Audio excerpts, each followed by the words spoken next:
I think we underestimate how much people in our lives will understand what we're going through, especially men. Because we also take this whole male thing very seriously, that we are the breadwinners and we can't go through anything and we are supposed to मर्द होके emotion कैसे दिखाएगा. Mine is also circumstantial because of the place I was in my life at that. I lost a parent and I started working continuously. So that came back. There was a lot of unreleased emotions because of that. I can say that I'm in control of it. It is not in control of me. The depression, the low feelings, the low days, it doesn't take over me because I have somebody to speak to about it and tackle it. Our profession is a very selfish profession. We're very needy. We are used to having people around us helping sort everything out. I mean, I'm taken care of. I'm happy to be the face of it for now and take the praises. Also because I think I was under the most pressure. There was most questions asked about my casting. I'm a very secure actor because I have belief in what I can do. If I take something on, I know I'm capable of it. I have that belief, but the insecurity sometimes comes from, do people realize that they'll give me the chance to do and prove myself?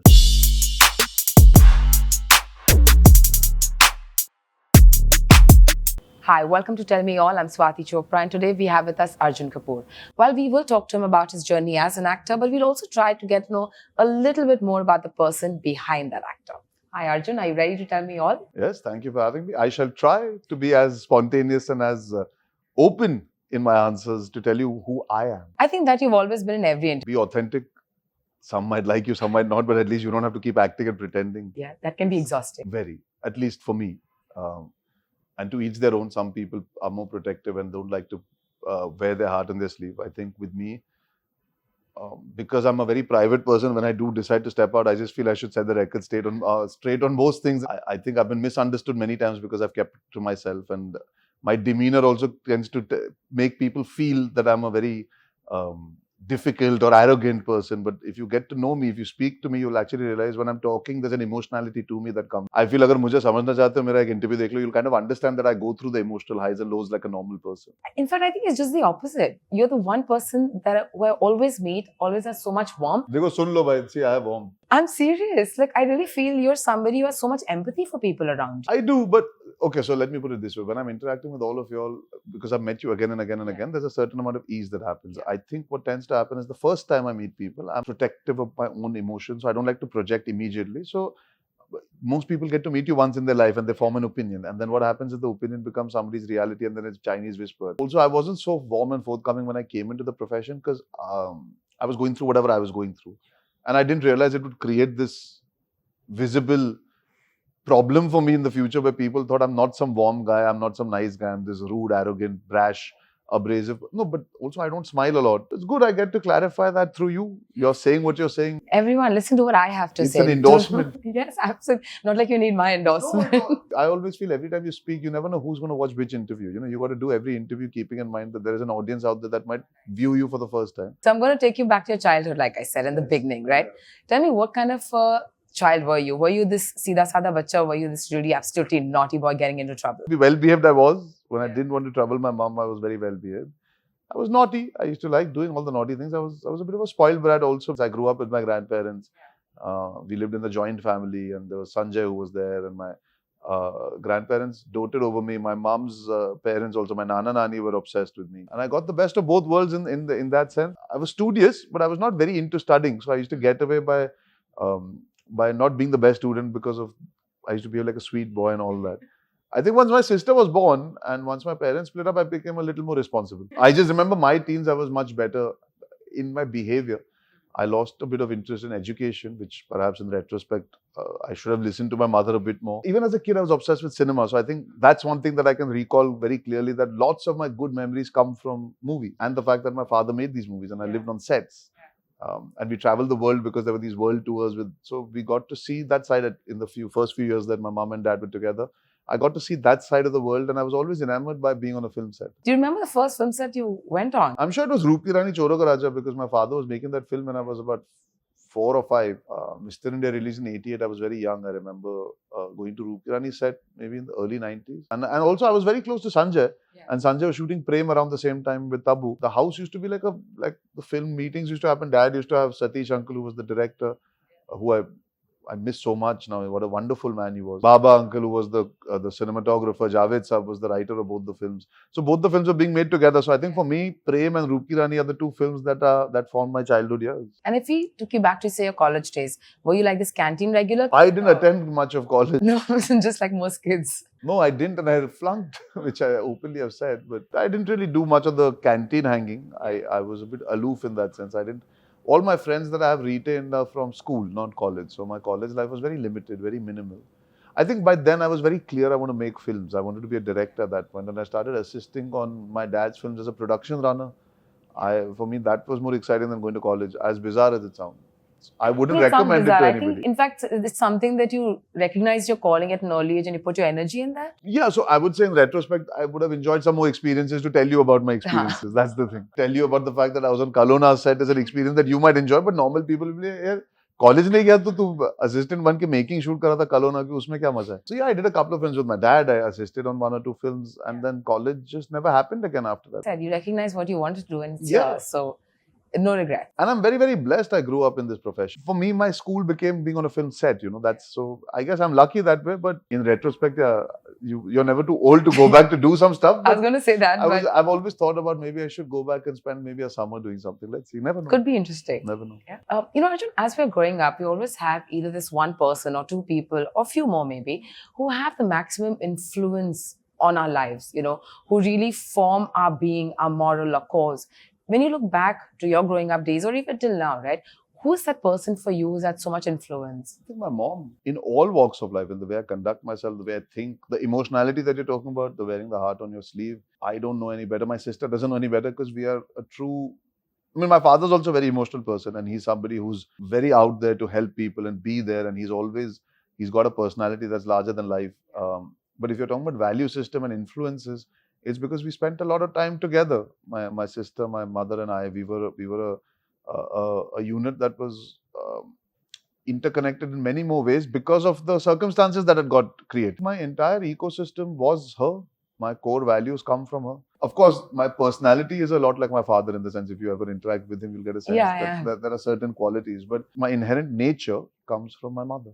Of course, I would have to say once I auditioned and Aditya Chopra did decide to give me a chance in this profession, which I'm certain is the best way to get launched in this industry. I had the best person looking out for me. The realistic nature in me actually enjoyed having a very realistic mentor who set conditions and understandings of things for me very clearly. Just because I'm from the industry doesn't mean you always have an understanding of how the industry functions. A lot of people assume, Acha, you've grown up here, so you'll know everything and understand.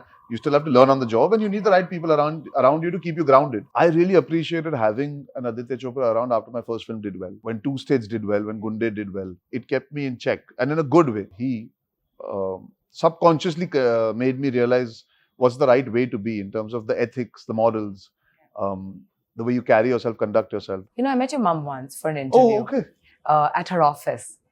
And like you said, a lot of it comes from her. She was so warm. She was so lovely. You've seen it, then you know. Yes. I don't need to explain it then. What's the one thing but you've learned from your sister? While I know you're a huge support system for her. No, it's the other way around actually. I have been able to flourish and thrive because she took a backseat to take care of the house and me at that point in time. And you have to realize, it's sort of like this film that I did called Ki and Ka, the people who run homes, make homes, keep things ticking. We take it for granted a lot of the times. Selfless nature that she has was very important for our profession. It's a very selfish profession. We're very needy. We're used to having people around us helping sort everything out. I mean, I'm taken care of. Yeah. So I expect that to happen all the time. I'm going through something, the other person also might be, but my going through is way more important than what the other person is. You don't seem like that at all. No, what I mean is that's the conditioning. But then when you have a sister at home who's been so selfless in taking care of things and making sure you can go and thrive and fly, do what you want to, live how you want to. She understands the finances. She understands the business part of it. She understands my paperwork. I wouldn't know what groceries are there, not there. And I'm talking about now she's become an independent person who's doing really well as a professional. And I'm very, very happy about that. I miss having her around next to me because she's taking life by the scruff of his neck and really enjoying herself. But the unconditional terminology you have, unconditional love. I think unconditional is what I have from her. Arjun, when we look at your journey as an actor, which is that one film from the time you started off till now that you think really altered the way the industry viewed you? Ishaq Zadeh. I mean, I was an unknown for the audience. And to a great extent, the industry, because a lot of people had just seen me at maybe some get-togethers because I'm a film industry kid and seen images of me maybe once in a while on a PAP thing or walking in or walking out. I was a pretty big unknown quantity. Then Aditya Chopra decided to make this 20-25 crore film. And now I would say Singham today. A 2.0 if you want to call it that. I have that ahead. It's again a reminder to the people that have loved me or doubted me or not liked me or wondered that I was a good actor then. I'm a good actor now. But at core, the appreciation was for the work I did in Ishaqzade. I was not putting anybody at gunpoint and saying you to like the film. I got chosen by the audience. They could have rejected me in the first film. They didn't. They approved of me. They accepted me. They loved me. They gave me more love with more films. What happens is this today is another reminder. Like you said, right? Turning non-believers into believers. This must feel like a big win right now with Singham doing so well. And an ensemble cast, you're really raking in the maximum love. You really are. It's very overwhelming. And I didn't account for this. If you told me that, did you dream of this? I didn't even dare to dream of this kind of appreciation and love. I honestly didn't. It's still sinking in. That's credit to, firstly, I would like to turn around and say the director, the way he's made the film, keeping me in mind. You know, Danger Lanka, the way he's presented me, my introduction has become a talking point. And I think another important person to thank in all this is the film is called Singham and Ajay Devgn is Singham. But at no point was he ever an insecure actor that's not allowed Danger Lanka to come through and shine the way a villain is supposed to shine to build the hero. So I think all the love that I'm getting comes from a very secure team. They didn't sit there and said Arjun ka career banana hai. True. But they tried to make the best character possible. I'm happy to be the face of it for now and take the praises. Also because I think I was under the most pressure. There was most questions asked about my casting. So what happens is when you're pushed against the wall the most, then the pushback seems bigger as well. But I think right from the trailer, everybody knew that you're going to ace this. Well, yeah, that's also nothing that I could have prepared myself for. You didn't think so? Like when you watched the trailer, didn't you think like, okay? No, I said, okay, right now I've set the tone. I was like, okay, they've set the tone about this character. Yeah. Then your thing is, okay, now I hope I land the expectations. First, there was no expectations. First, there were doubts, there were question marks. Then suddenly, okay, now we think he's good, he better be bloody good. Now, I literally have had people come at parties to me, you better be bloody good in the film. I'm like, boss, stress. Why are you putting this stress on me? So it went from saying, isko kisne cast kar liya? Saying, you better be good. So at no point was there a midpoint of appreciation. Rohit Shetty believed in me and cast me then. And today, if I'm flying, it's because he believed in me then. A little earlier in this answer, you said, it's also the security of the team that, that allowed me to shine. Yeah. Right? Is there a time in your career where you felt like you were grappling with insecurity? And if yes, how is it that you really come out of feeling like that? When I was younger, you're a little more fearless, and also I started doing well early in life, so the insecurity was never there. I was always a very collaborative person because I came to make films.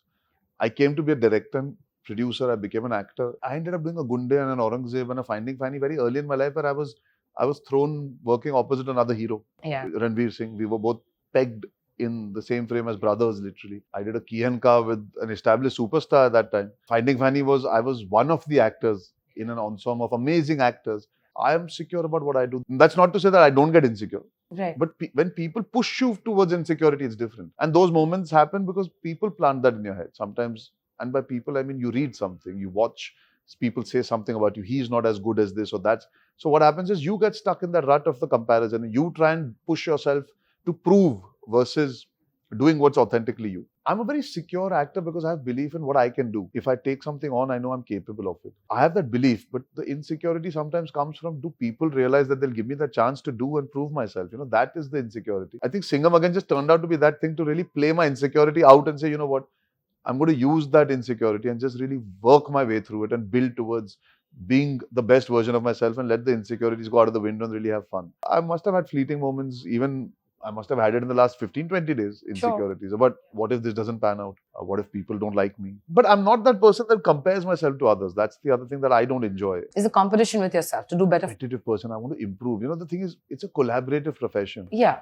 It's not a race. Absolutely. Yeah. Where is the end line? Your Friday changes everything. I'm never trying to compete with myself also. I'm trying to say, how can I find the best people to work with? Otherwise, you cannot do a film like Singham Again as this character. If I was competing, then I have my contemporaries like Tiger and Ranveer, who I should be saying, मेरा role इनसे better होना चाहिए. मैं दिखाता हूँ. When I was shooting, I was so happy that he's bringing the A game on set. Day one, we were shooting, and I was like, you know what, Baba's giving me that energy. I'm giving him that energy, and pulled off a great scene. That Yeah. comes from the collaborative energy. We Yeah. were not trying to outdo each other in that scene. Because that's when it falls flat, right? If you're not feeding off the energy. And I felt that on sets where people are trying to outdo you. And you can see the film's not going to work out the way it's supposed to, because you can see people are very self-indulgent and self-worried and going more about, you know, mera role theek hona chahiye. When I see people like Ajay Devgn do what they do, I think it's a great place to have an ambition to be. Ajay Devgn is the most secure actor in the world. I think that's a great quality because you allow other people to do well with you. Yeah. You allow to create better work. In an interview recently, you said when you were shooting for Singham, you weren't probably in the best place. Yeah. You were diagnosed with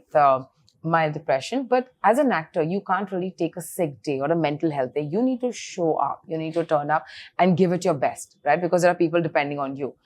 How does one really maneuver when they are going through such big emotions, such big feelings, but they have to come in front of a camera, do their best? So actually doing this film was the best thing to happen to me. I was able to go to set, and set is home. And for me, you will never need, no matter what I'm going through, being called at 2 a.m. in the morning. Rohit Shetty could have called me, which actually, there was a day where I had to go and finish a certain sequence in the middle of the night also, and I've gone. And I used to be really happy and excited because I was getting to live vicariously through Angel, Anka and Singham. You can call for sick days, and it's not that you need to, it doesn't have to coincide with the day they need you for shooting. You can take time off, which I did. I took time apart for myself. When you're going through this beat of uncertainty with how you're going to feel when you wake up in the morning, or through the course of the day, you might have a slump. Your energy levels go away, your mind diverts. Take a break, take a moment. I think talk about it. I think that's what helped me, because I've started talking about what I went through, because I went through it, and I feel I'm on a better wicket today to speak about how I tried to deal with it. Yeah. Is you can't isolate and you can't deal with it alone. If you're not comfortable with a therapist, start with a friend, start with a family member, your partner. I think we underestimate how much people in our lives will understand what we're going through, especially men. Because we also take this whole male thing very seriously, that we are the breadwinners and we can't go through anything and we are supposed to mard hoke emotion kaise dikhayega. So it's a bit heavy, you know, so then you don't deal. The best way to deal is to deal. I realized when I was talking to my therapist, I understood most of the problems I had. It's not like she had to always tell me. Just by talking, I felt lighter and I articulated, and then I said, okay, this is what the problem is. But that's in my case. Mine is also circumstantial because of the place I was in my life at that. I lost a parent and I started working continuously. So that came back. There was a lot of unreleased emotions because of that. So the only thing I can say is you never know what baggage you carry that you feel there's closure or you've accepted. You might have not. Fear of loss that I have came from there. Or a lot of your sense of not being emotional enough in your equations, or being detached because you worry about people leaving you, etc. These are complex conversations that you need to talk to the right people about. Start with your family, friends, partner, and then eventually, if you can gather that emotional energy and that courage to sit in front of an absolute stranger and speak your heart out, you never know what comes out of it. I'm a living example of something good coming out of it. The fact that I can tell you that today, when she diagnosed me, I worked with her continuously. I can say that I'm in control of it. It is not in control of me. The depression, the low feelings, the low days, it doesn't take over me because I have somebody to speak to about it and tackle it. And there's a strategy to it and there's an acceptance of it. So it's a very complex conversation, and I hate putting it out there in the middle of doing interviews about other stuff. But if I may say so, like I said, I would always recommend give it a shot. Like you rightly said, right? You cannot isolate. You need to take the right step to heal and then move forward. If you take care of yourself, if you are in a good place, you can love everybody else. Before we go, one last very quick question. We all are products of our experiences. It's things that happen in our lives that kind of bring us to and make us the people that we are. Did you ever at any point see the shift happen to you? I always had this personality to me because I said I'm my mother's extension. She was a very empathetic person. I still meet people who say, "Arey 12 nahi bajte the aur unka birthday ka wish aata tha." There was a journalist the other day who came from ANI who spoke to me about the fact that when he was doing a shoot in her studio and he didn't have money to complete the shoot, she let him shoot it for free and leave. Now these are qualities that I didn't know existed in her, because she's not coming home and telling us as when she was alive. She didn't come back home and report these things to us. But I'm the same person. If tomorrow somebody came to me in that situation, I would have done the same. So I think I'm an extension of just that. Of course, you get better at handling it. And you use it wisely, because you can't let everybody take advantage of that also. But yeah, some life experience teaches you that you can't always be like this. I think maybe my mother was very, very nice. I'm a bit world-wise. Like I tell my father also, you're too helpful. You need to pick and choose the people you're helping. Not that they should help you back when you need it, But you need to know where you're putting your resources at, emotionally and physically. I'll also make my mistakes. And hopefully my children will learn out of, and they'll speak about the fact that our father used to be this way or is this way or whatever. And it's an amalgamation of your own experiences and the upbringing you have. Yes, to you, always staying true to who you are. Thank you. Yeah. Thank you so much for talking to me. Thank you so much. Congratulations on all the love and good luck for whatever you're setting out to do next. Thank you. Thank you, Arjun.